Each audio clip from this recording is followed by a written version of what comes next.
20 year being funeral director, started in 05, so in August I'll be officially 20 years. I've got a presentation put together about Victorian funeral, which is like leading from home funerals to funeral funerals. But if you have to let me talk about what we do today, I don't have this presentation. So they kind of run hand in hand a little bit. So stay back here so the camera can see me. So forget about the title. I've done this presentation a few other times to some other groups that might appreciate the title a little bit more. So if I bore you, please just keep your eyes open, because if you stop moving, we might have an issue. Sorry. Funeral director's phone's always ringing, by the way. So anyway, my presentation today is going to be the Victorian era. So that era really runs from 1820 up through the Great Depression. All right, and that moment of history in the funeral industry is very pivotal to how we do our business today. So that's why I thought it might be an appropriate presentation for today.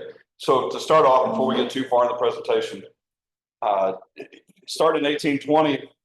That's when funerals really became a thing. You know, you guys have all seen the old westerns and things like that, where the undertaker had a little building on the town square, or maybe it's on the main drag of town. He was also a furniture maker, and he did funerals, built furniture, and lived in the same building, right? So you would, you know, they would prop. I told Larry he was going to be my dummy today, but I didn't want to offend him, so they would prop the casket up in the corner. They would place the deceased in there. The embalming was done. Embalming wasn't really a thing until the early 1820s. It really became prominent through the Civil War. But this presentation is going to touch on how that style of funeral has moved to our modern era. So forgive me if I skip a few things. I don't want to run out of time. I don't want to keep you guys here all day, but I'll do my best to cover everything. So what you see here, this would have been a private residence back in the early 1900s. And so, like I said early on, funerals were done either in the undertaker's little building. Most of the time they were done in the home. And so it was a tight quarter. Funeral directors had to, the person passed away in their home. If I was an embalmer back then, I would go to the home. My family would get a hold of me somehow. I would go out to the house. I would bring all the things. I've got a few of those slides that I'll show you. I would bring all the things I needed to do the embalming in the bedroom. Family would stay there and watch me do that the whole time. It's not like today where we bring them back to the funeral home. Quarters were tight. You had to go beg, borrow, and steal to get chairs from everybody else because you didn't really have a funeral home per se. You just had a little building that you made your cabinets and you made your furniture and you made your coffins in. And so fast forward to 1929 when the Great Depression hits, right? So people, millions of people lose their homes. A lot of the houses are tore down. Funerals have gotten bigger by this point. And so the undertakers were capitalists back then, and they said, we've got all these houses that are sitting that are either going to be tore down or foreclosed upon. So let's all band together. Let's go buy what they called mansions back then, because everybody, really just had a 1 or 2 bedroom house. The larger homes, nobody could really afford them back then. So when the Great Depression hit, everybody could afford, or the funeral directors specifically were able to afford them just through their other business ventures. And so they went through and purchased thousands of homes all across the United States and turned them into funeral homes. But what they also did, it wasn't just a funeral home, it was their private residence as well. Like when I started in my funeral career, my wife and I lived in the funeral home. Like we lived in a separate wing off the funeral home there. So that still exists today. There's a lot of funeral homes. Most of our funeral homes have living quarters in them or attached to them somewhere. And so the funeral home just became a necessity due to the social and economic status of folks, and the Great Depression allowed, I know it was horrendous for 99% of the country, but some folks were able to capitalize on that and move forward. So this door, so you see the wreath on the door. All right, so this is an old, we don't do this anymore. This is an old part of our history.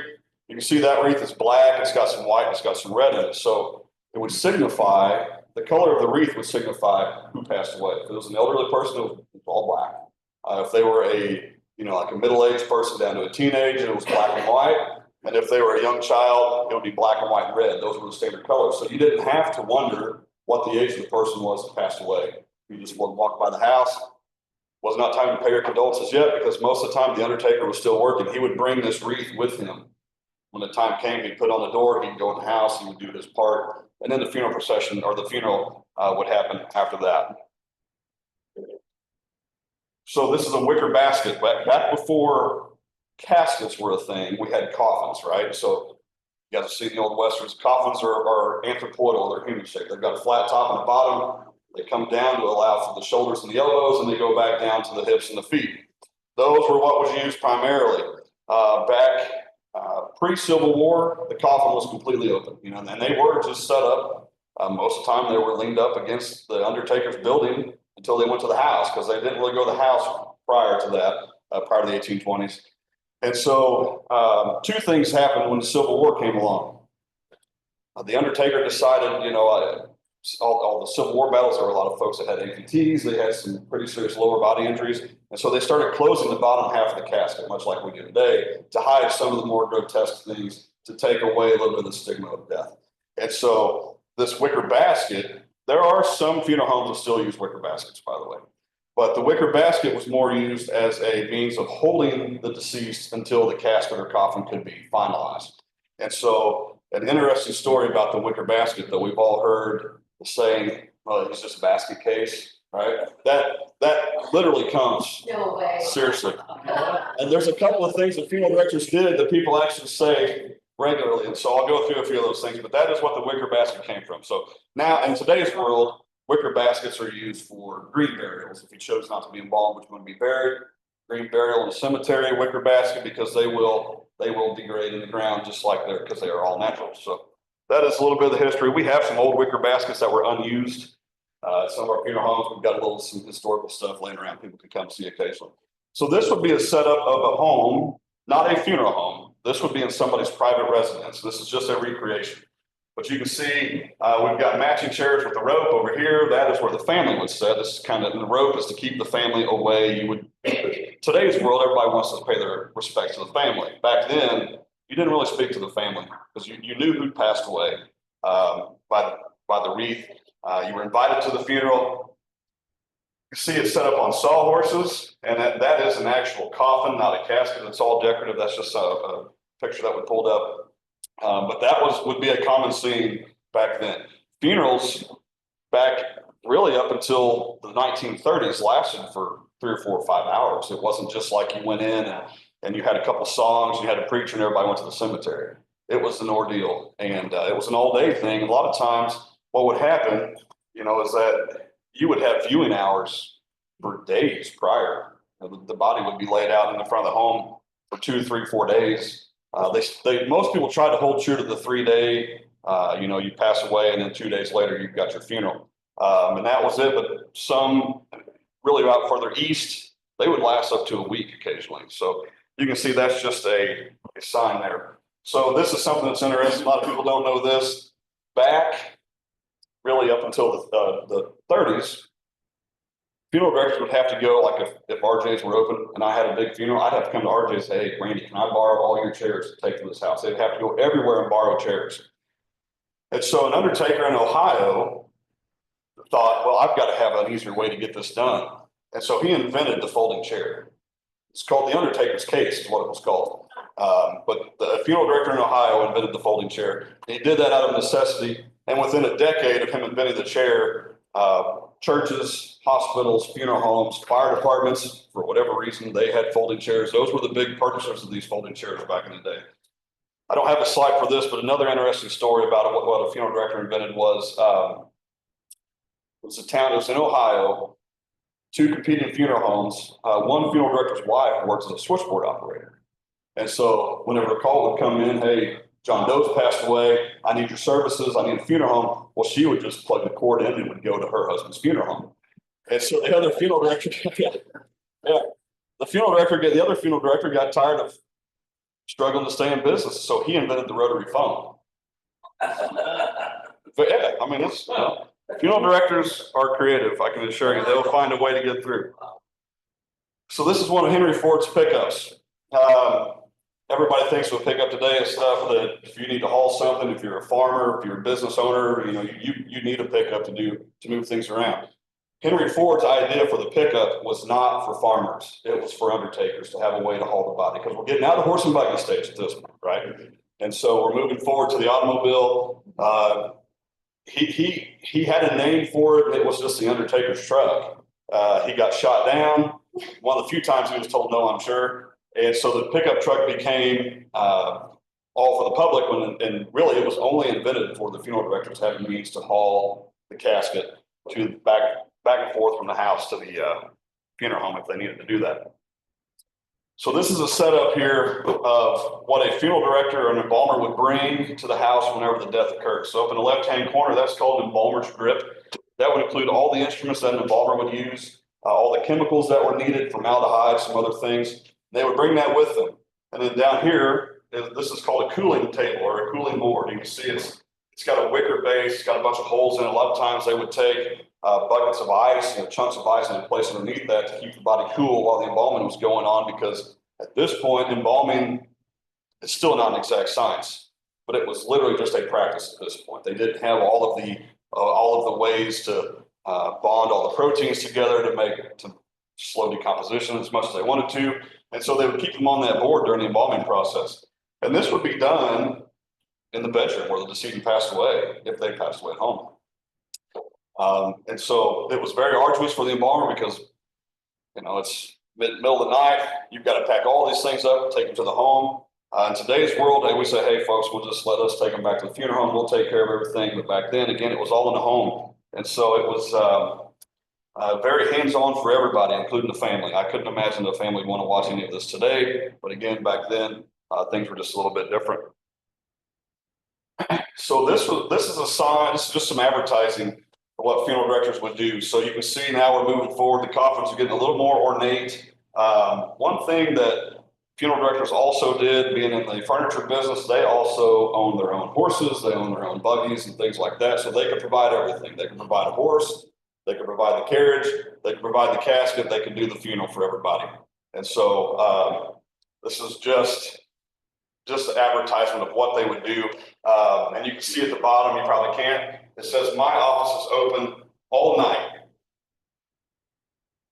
to attend to calls, right? So funeral homes are still open 24/7, even though Google might say we're open from 8 to 5. We're open 24 hours a day. We answer our own phones. We make our own removals at the home, at the hospital, wherever someone might pass away. So that tradition is still very much alive. We have our own horse-drawn carriages. I've got some pictures of that they'll show you at the end. We do not own our own horses. I don't put horses on my farm. So, but we do have horse-drawn vehicles. We've got regular motorized vehicles. We've got some antique hearses and things like that. So a lot of the history of this is still done by some funeral homes in the United States. And we do have some old coffins too, but we obviously don't use those.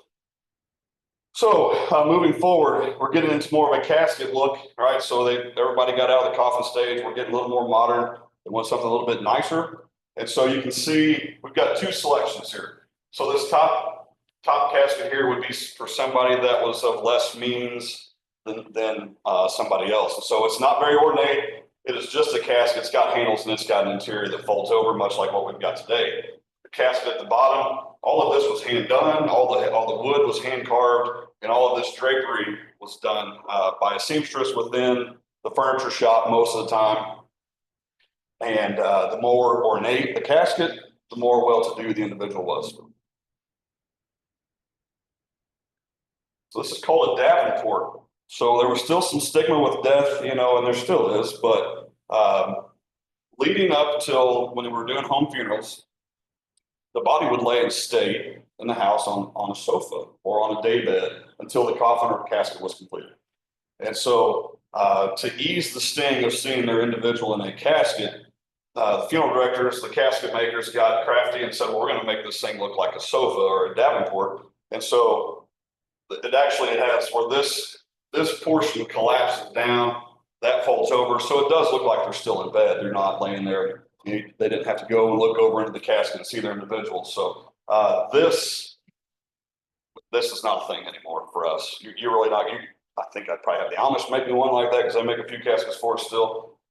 But really, this style of casket does not exist in today's world because they're a solid side. The interiors are very similar, but they were just trying to ease, the stigma of death. And so here we have some various horse-drawn carriages. This is ours. We have an all original 1894 Sayers and Scoble casket, or a horse-drawn hearse with Sayers and Scoble, who makes most of the hearses today. Have the Amish about every 2 years. I'll take it down to the Amish in Seymour, Missouri. They'll re-true the wheels. They'll put new tread on them. All the hand carving is original. The lamps are original. The lamps would still work if we had the gall to use them.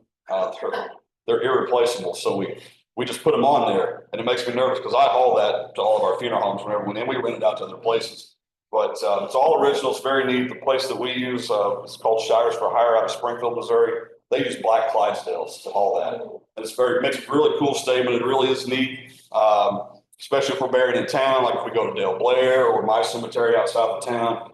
It's a really neat presentation. It gives a lot of respect back to the deceased because you're giving homage to the old ways. And I like the new stuff, but I think that these old hearses are really neat. Might as well be a funeral. Your phone's ringing. All right, so grave robbing was a real thing back then. We've heard stories of grave robbing. It happened for a very long time. What stopped grave robbing was when Benjamin Harrison's father's grave was robbed. He went to his funeral director and said, "You've got to put a stop to this." And so what they did, they created the grave safe. It's what they called it back then. A lot of times it was just another wooden safe that would go over that. They can lock it down. They can find ways to keep that. Over time, the vault or the grave safe, it changed. It would become metal, then it would become concrete. We still do metal vaults. We still do concrete vaults. Now the necessity is just to keep your loved one clean and dry once they're placed in the ground. But really, that was not its original purpose. It was to keep people from going in there robbing graves. I guess they didn't like my presentation. They shut the door, huh? Keep jewelry on, all of those things, because that was a real thing. They would steal that and they would go and they would sell it. They would do all kinds of things with that. And I think I've got a little picture of Nosferatu in there because you just talked about him, right? So, but funeral directors, they were inventive folks, and they've done a lot of things that really, most of it is just for our world, but there have been a few changes throughout the years that have come to modern day life that people use: folding chairs, the phone, all of those things. And so a lot of things. I've skipped a few things. I'm sorry because I didn't want to keep you guys here, but you can see the evolution of funeral homes. All right. So over here on the left-hand side, furniture maker and is an undertaker. And then this here is a Victorian style home that would have been purchased during the Great Depression era. We actually, in 2021, we sold a funeral home down in Harville, Missouri. That was a Victorian style home. It's really, really neat. It was really cool. Had a lot of it was built in 1863 during the Civil War time. I don't know how they did that because Harville was in the middle of a great big battle in the Civil War. But it was a really neat home. And then, of course, down here is a modern day funeral home. Most funeral homes they've got their own new structure, or they have added on to an old style house like these Victorian homes because they're neat, they're hard to find, and funeral directors like to hold on to history a little too long sometimes. But they're really, really neat. How many of you have ever been to a home funeral? Anybody ever been to one? A funeral in the home, like where the casket's taken? No. No, it's still a thing. I've got a couple of folks that we've got some pre-arrangements on the funeral home that their desire is whenever they pass, and I won't embalm them in the house. I'll have to bring them back to the funeral home. But we'll take them and we'll have them laid out in their home for 3 days. And then we'll go and do the funeral, and then we'll go to the cemetery. So some of the old history is still there. A lot of it is just things that just out of necessity. It's a little too cumbersome to try to get it done. Funeral directors are somewhat control freaks, so we like to make sure that we've got everything that we need. We like to have the body with us at all times to make sure that we know that everything's going to be safe. But it's a very brief presentation because I want to leave some time for question and answer. And I can talk about more modern day things as well. But really, that is the end of my presentation for that. So have you ever lost a body? No. Absolutely not. Absolutely not. That has happened. Oh. That has happened. I've had some times where the hospital has, not our hospital here, get out of the area. It takes us a day to find them because you get like the VA and University of Missouri Hospital. They share a lot of the things in the mortuary side. And so that body may go 3 or 4 times to back and forth before they tell us where it's at. It's a little tricky. I've never lost one yet. gonna do it. And I think if I did, I'd probably just close the door and move on. I don't know if I've got enough insurance for that, but, Brett, yes. years ago, Lisa and I went to, was it up in Illinois? We decided to go back to, go through Springfield, Illinois, you know, Lincoln. Yeah. And we happened to come across, they were celebrating, it was the 150th anniversary of when Lincoln's body was brought back. Yeah. And everything was in back like 1860s. Yeah. Very interesting.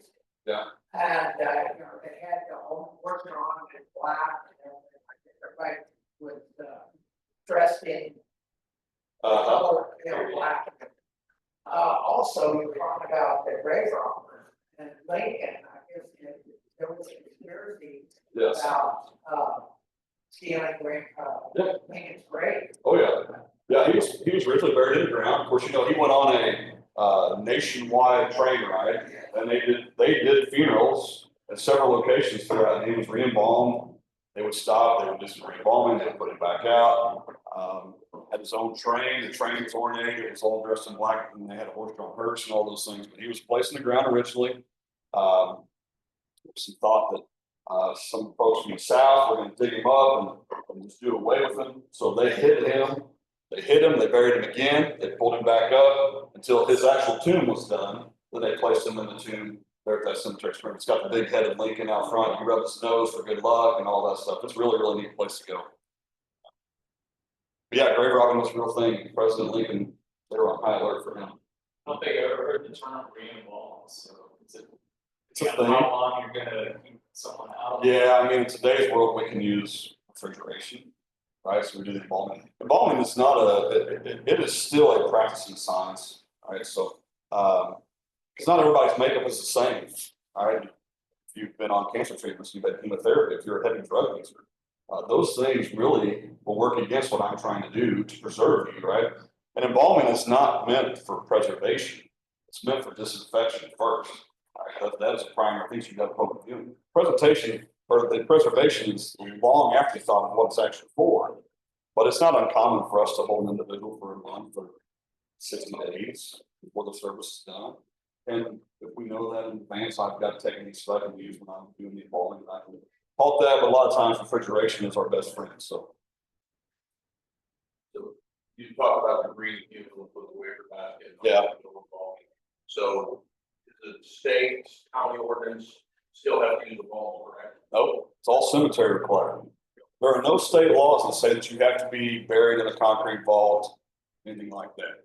Cemeteries can set that. The only law that the state has in terms of the, well, there's several, but the main one is 24-hour rule in the state of Missouri. So within 24 hours, you either have to be embalmed, cremated, or placed in refrigeration or buried.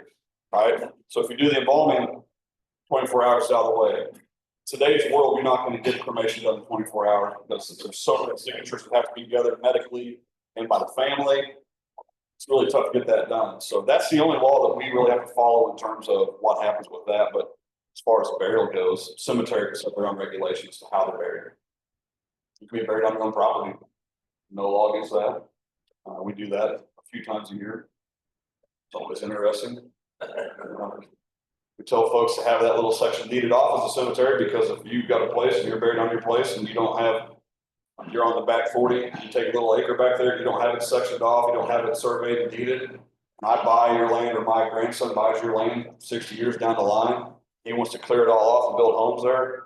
They legally can do that if it's not a cemetery. Now it's a moral and ethical issue otherwise, but legally, if it's not a cemetery, you can go in and erase the whole thing and move on. Like whenever they did when the Lake of the Ozarks was being formed, you know, everything that was going to be underwater, really it was, most of it was moved up to Union Electric Redwich area up there. And a lot of those graves are still unmarked. They know who's in some of them. Merle Cross, I don't know if you guys know Merle, you know, he's real big in the historical society. Whenever they find a new individual that's buried there, he'll come to me. We supply them with a headstone. We furnish the headstone for that person so they've got something there that's marked. But there's, I would hate to guess how many unmarked graves are in our county alone. Just people just were buried. Going back to the time before Camden County or Kinderhook County or anything even existed, you just passed away and replacing your land. moved on, nobody Yeah, ever does there's several wards that are here.